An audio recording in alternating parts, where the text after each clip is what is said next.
Now for a look at tonight's top stories. Gusty winds made tough going for fire crews near Orland today. They battled a string of small fires and piles of agricultural waste earmarked for cattle feed on the west side of the Orland Airport. Firefighters from as far away as Capay and Willows helped dig out smoldering embers and prevent flames from spreading to a nearby field.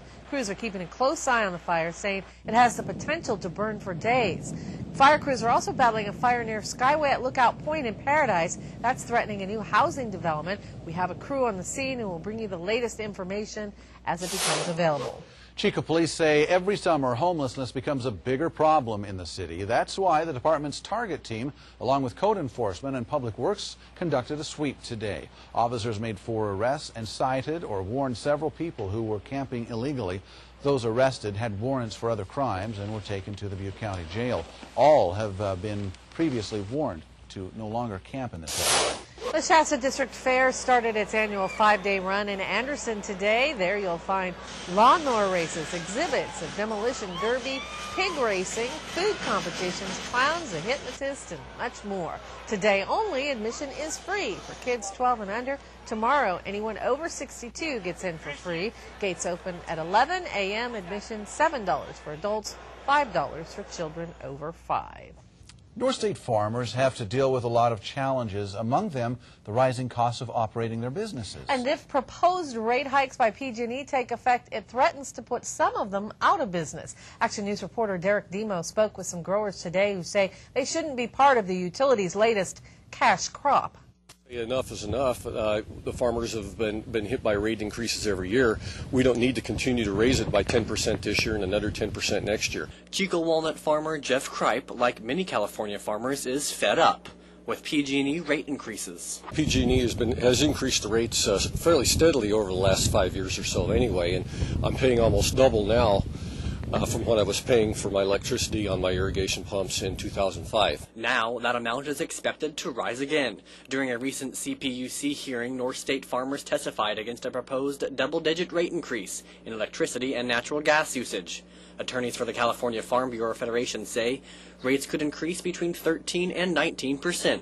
It's not good timing on their part, and so it'll be a difficult adjustment for us. If the new rates take effect, Kripe says he can expect to see up to $5,000 increased on his PG&E bill. But PG&E claims increases would not be as high as farmers are fearing. For PG&E agricultural customers, this will result in about a 6% rate increase. PG&E officials say they are not immune to the hit the economy has taken, but they do keep their customers' best interest in mind. We certainly understand that in times like this, that rate impacts can be felt, and we're very sympathetic to that. But farmers say sympathy doesn't help their bottom line. I would like to see PG&E maybe look and see where they can do cuts before they just pass on to the growers these increased expenses. More hearings are expected before the proposed increase would take effect sometime next year. But farmers like Kripe say it may not matter what they have to say in the end. I feel kind of powerless. We just sort of have to take what they throw at us. In Chico, I'm Derek Demo for Action News. The first formal hearings are set to take place at the California Public Utility Commission's office in San Francisco on June 21st. California's 4 largest health insurance companies will have their proposed rate hikes reviewed. Insurance Commissioner Steve Poizner said today the review was inspired by the state's discovery that Anthem Blue Cross had tried to charge consumers 50% more than state law allows. Proposed rate hikes by Aetna and Blue Shield are also being independently reviewed. Anthem Blue Cross and Health Net will face rate reviews in the future. The reviews are to make sure insurers are complying with a state law requiring 70 cents of every dollar collected in health insurance premiums be spent on medical benefits. It's going to be harder for North State travelers to get to Seattle. Horizon Air announced it is discontinuing service from Redding to Seattle. The cancellation of the daily flight is part of a larger change the airline is making to boost profitability. Horizon Air will continue to make 2 daily trips between Redding and Los Angeles. The changes will go into effect August 22nd. Anyone who has tickets for canceled flights can get a full refund or make other arrangements with the airline.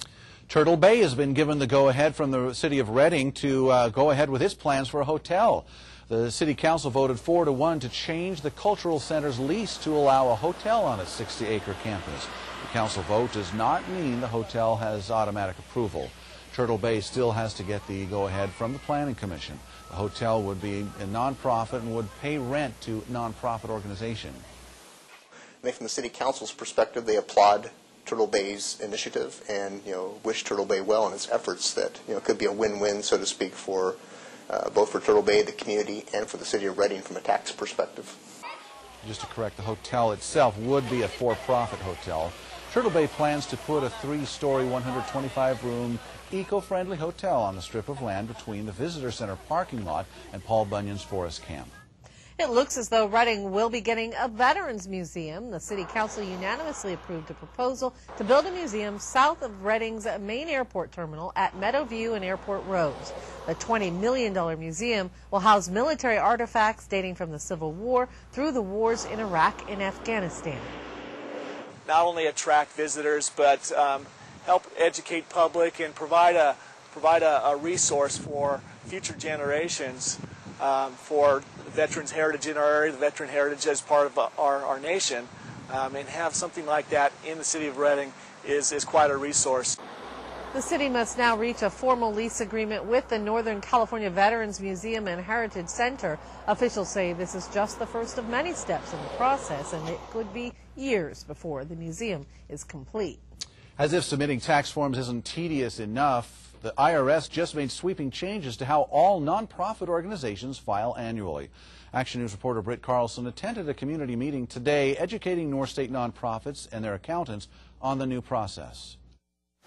One thing to note with this new change is the tax forms nonprofit organizations have been filling out for nearly 30 years have just been completely redesigned. Primarily the change is that every nonprofit now is required to file something regardless of their income. Which could be something as simple as an electronic postcard to the full-fledged 990 exempt organization return. CPAs from Stoner Jeffers and Associates helped the many members of the North Valley Community Foundation to better understand the new form. One of the main points made, the IRS wants more information about how every nonprofit is run. The IRS changed the forms recently over in the last couple of years to try to collect different information on the entities instead of just financial information.